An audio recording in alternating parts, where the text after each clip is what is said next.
జీవేశ్వర స్వామి దేవాలయం మహాకుంభాభిషేక మహోత్సవాలు దమ్మల వీధి శ్రీకాకుళం జిల్లా 7 రోడ్ జంక్షన్ దగ్గరలో బోడమ్మగుడి జీవేశ్వర స్వామి దేవాలయంలో 5 రోజులు విశిష్ట పూజలు కుంభాభిషేకాలు నిర్వహించారు. ఈరోజు ఉదయం నుండి సాయంత్రం వరకు కుంభాభిషేకం, ఆలయ శిఖరంలో కుంభాభిషేకం చేసి వేలాది మంది భక్తులు అన్నదాన కార్యక్రమంలో పాల్గొన్నారు.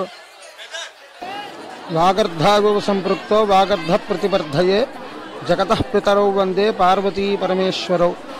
కార్తీక మాసం సందర్భంగా ఈరోజు మహాకుంభాభిషేకం, గత 4 రోజులుగా మహారుద్రయాగపూర్వకంగా మహాకుంభాభిషేకం ఉమా జీవేశ్వర స్వామి దేవస్థానం బోడెమ్మ కోవిల శ్రీకాకుళం నందు అంగరంగ వైభవంగా జరుగుతోంది.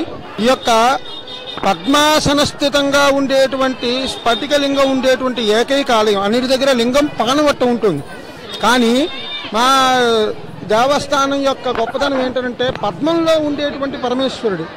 ఇటువంటి పరమ పవిత్రమైనటువంటి ఆలయం అన్నిటి దగ్గర కనబడదు. అటువంటి విశిష్టతలో ఈరోజు 1100 చంద్రకలశలతో స్వామివారికి మహాకుంభాభిషేక కార్యక్రమం నిర్వహించడం జరిగింది.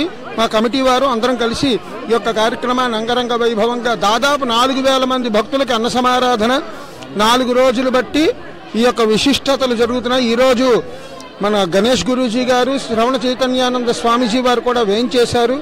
సాధు పొంగవుల యొక్క శక్తిని కూడా దేవస్థానం మీద ప్రసరించాలన్న ఉద్దేశంతో ఈ యొక్క కార్యక్రమాన్ని అంగరంగ వైభవంగా 4 రోజులు కార్యక్రమం జరిగింది. ఈరోజు 5వ రోజు నాడు స్వామివారికి మహాకుంభాభిషేకం, ఒక 5000 మందికి అన్న సమారాధన. అంతేకాకుండా ఈరోజు శివపార్వతుల కళ్యాణం. ఇతో భగవదానుగ్రహం అందరి మీద ప్రసరించాలని కోరుకుంటూ దగ్గరికి వెళ్ళి అభిషేకం చేసుకునే దేవాలయాలు చాలా తక్కువ ఉంటాయి. అందులో విశేషమైన దేవాలయం మా బోడెమ్మ కోవిల. ఇటువంటి క్షేత్రంలోని స్వామివారి యొక్క శక్తి విశేషంగా ఉండాలని కోరుకుంటూ లోకా సమస్తా సుఖినో భవంతు. నా పేరు మంతెన లక్ష్మీనారాయణ శర్మ, అనిల్ శర్మ అంటారు.